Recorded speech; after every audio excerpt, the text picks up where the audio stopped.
Hi guys, welcome back to rom.com, where I suggest romantic comedies for you to watch so that you don't have to go searching for them, or if you just need something new, something to switch up, your watch list. Here I got you covered. So yeah, with that, let's get started.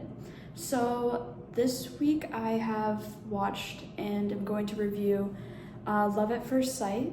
It's a Netflix film. It was actually released in 2023, so it's pretty recent.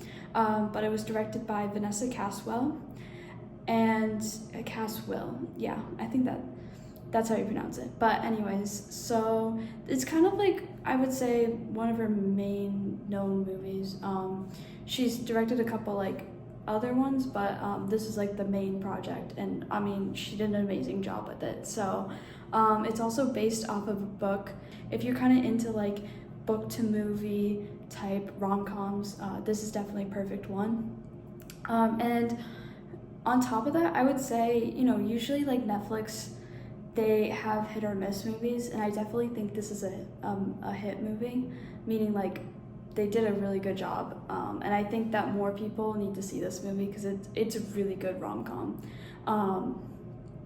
And I mean, it's not one of the classics, but like out of like the romantic comedies that Netflix tries to put out, or like, other streaming services, this definitely is a must watch. So yeah, with that, I'll move on to, the stars of the movie. So Haley Lou Richardson, you might know her from 5 Feet Apart or Edge of 17. She is amazing. She has a certain emotional factor to it that kind of like brings tears to your eyes, especially in 5 Feet Apart. For those who have not seen that movie, is a very good emotional movie. And yeah, so that's her. And then Ben Hardy is also the other star.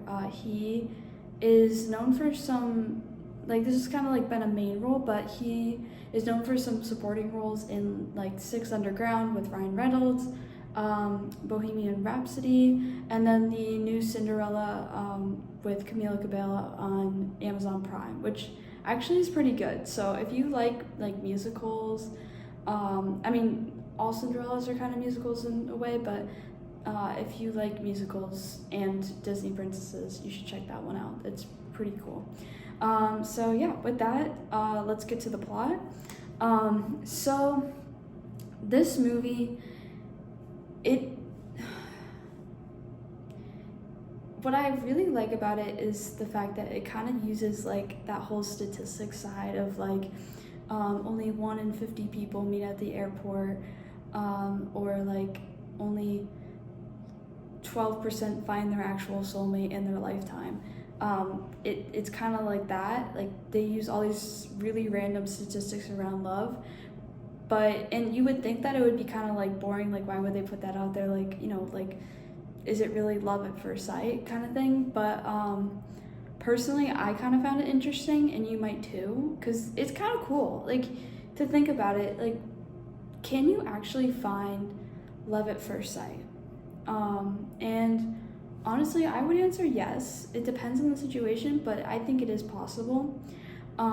And so to kind of have that like statistics to almost like back it up, it's really interesting. It's really interesting. But they do take it in a direction. It's not like love, but it's more like fate, which is kind of cool. So yeah, so to open up about the movie, basically, it starts at an airport, which, I mean, in most romance movies or romantic comedies, like, I feel like the airport is usually like a really big scene in all of them. Like, there's always something so like magical about that. So it opens up, Hadley, the main character, who Haley Lou Richardson plays, she misses her flight, so she has to catch the next one. And like, what are the odds, or like, what are the chances that the other main character, Ollie, or Oliver, that Ben Hardy plays, he is on the same flight. So like, meaning not the one that she missed, but the one that she is going to take now. And so they kind of have this little meet cute, and actually there's a narrator who kind of takes us through the whole movie, and she's kind of like not really a side character, but she's actually in the movie, narrating and like talking through like about the different like statistics and whatnot. So basically we have this like little meet cute, and it's like elongated so that the narrator can give all these statistics and so again, it's kind of what I thought was really cool is like this whole thing of bringing, you know, math and different facts, like fun facts about love into it, while also like playing out this, you know, movie about romance. So it's kind of cool. And then moving on, so we have the little meet cute, they go to have like lunch, like they're kind of like talking, whatnot, and then they almost miss their flight, but they make it. And then they're like, it's like that first part where they're like about to like, you know, split apart so that they could go to their seats. And we're like, oh my gosh, when are they gonna meet again? But then he gets moved up to the seat next to her, and then like, so they're talking the whole plane, so it's like, then we're kind of like, we have a little bit of a relief because we're like, oh my gosh, okay, the movie keeps going, like they're still together, blah blah blah.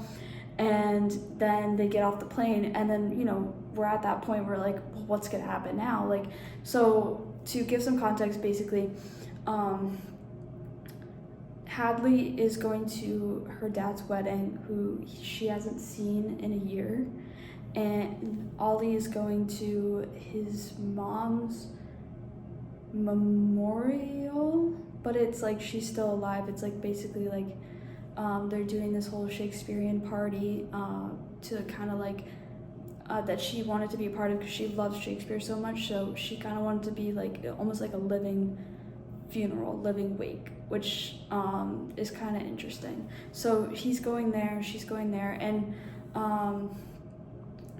so we get off, you know, we're getting off the plane, and we're like, so when are they gonna see each other again? And they end up like accidentally getting split apart and not seeing each other, and they don't have each other's numbers, which is like crazy. And we're all just like, oh my gosh, oh no. And so they kind of go their separate ways, but then when they're kind of like, I made note of this, is like when they're at a point where they're like both surrounded by love, yet like they're kind of wishing that they were with each other, which is kind of interesting. And so it's kind of like, you know, longing for each other type thing. And so as, you know, watching them go through it, they end up like leaving, well, actually he doesn't, but Hadley ends up like leaving her father's wedding, like after the ceremony obviously, to go find Ollie, because like she found out like where he is, and like, so we see this like little, you know, is she gonna make it, is she gonna meet up with them? And she does, which is kind of cool. Well, not cool, but it's like, it's just, you just have one of those like moments. So and then like he's also thinking about her, so she shows up. And the other thing that's like what makes them work is that they kind of just need each other, and it's like at a perfect time, because like she's emotional about this fact that like she hasn't seen her dad in a year, after him and her mom got divorced, and then Ollie's like processing, you know, his mom is like about to die. And actually there's a couple sentimental moments. I actually ended up crying in the middle of the movie, because like there's this whole thing about like parental relationships, and like, you know, you never know, like you always are gonna need them, and you never know when they're like going to not be here. And so to kind of like make that time, it's really, like, you know, it's so sentimental. It's very heartfelt, I would say. And so we kind of like see both of them deal with that in their own ways, like their own stories, but they kind of have each other there, just like to have that like hug, and just to have like another person that you really love be there for you. in that kind of sense. So that's kind of why they work so well together. And so she kind of shows up at the perfect time and they're talking, but of course, Ollie's kind of like a very, black and white type person. Like, he loves numbers and statistics too, so he tries to keep it all inside. And so he ends up kind of pushing her away because he's like scared. And so they end up separating again. So it's like back and forth, like will they, won't they kind of thing. So we kind of see that, and it like goes on for a little while, but this is kind of where they have like a heart-to-heart with Hadley has a heart-to-heart with her dad, and Ollie kind of has a heart-to-heart with his family and like what they've been kind of going through, like their feelings, because like they haven't been wanting to say it to their family, like to hurt them, but like they just need to get it off their chest. So they end up like, patching, like both making these different connections with their, parents and family. And so Hadley goes back to the wedding. Ollie is like, oh my gosh, I have to find Hadley. So he goes on his own journey with his family, and she's just trying to like have a good time and enjoy the party. And it's kind of such a sweet ending. I really enjoyed it. And another thing I noticed at the end that I think the reason why I love romantic comedies, and I think that other people probably like romantic comedies, I don't know, maybe you do, but one thing I did enjoy and I realized that I really love is when they do the parallel ending.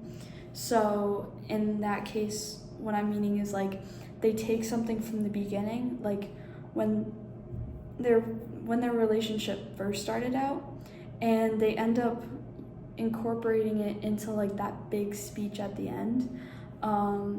And it's kind of like, oh, you remember, like, being on the other side of that speech, like that is so sweet.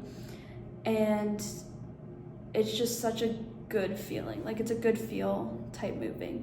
And just the parallel ending in general, like to do that, it's kind of, I feel like it's something everyone wishes in their own relationships or their own life, is just for people to like remember those little moments and then it coming up later in these big like acts of love. So that's definitely something that happened in this movie, and it was just such a happy ending. It was so good. So yeah, with that, I'm not gonna keep you longer. I apologize for the last video being so long, so for that I'm gonna cut this short.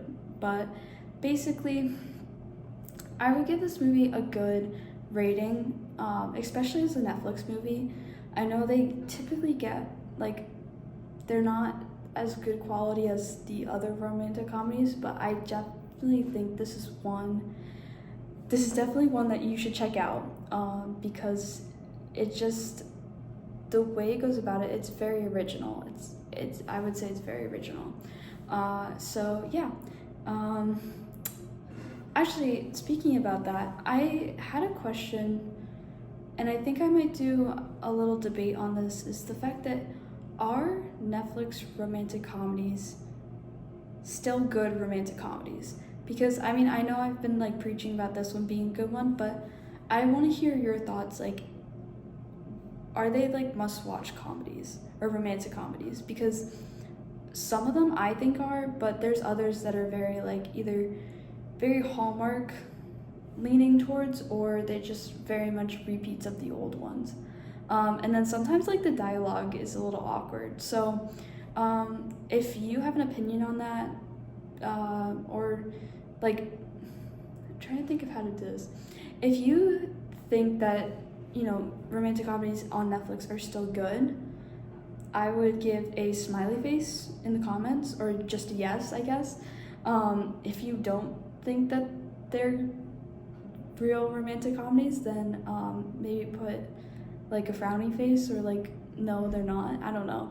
So, but anyways, definitely leave your comments down below. Make sure to subscribe, like, And thank you guys for watching. Oh, and follow my Instagram. You'll get all the up-to-dates there. So yeah.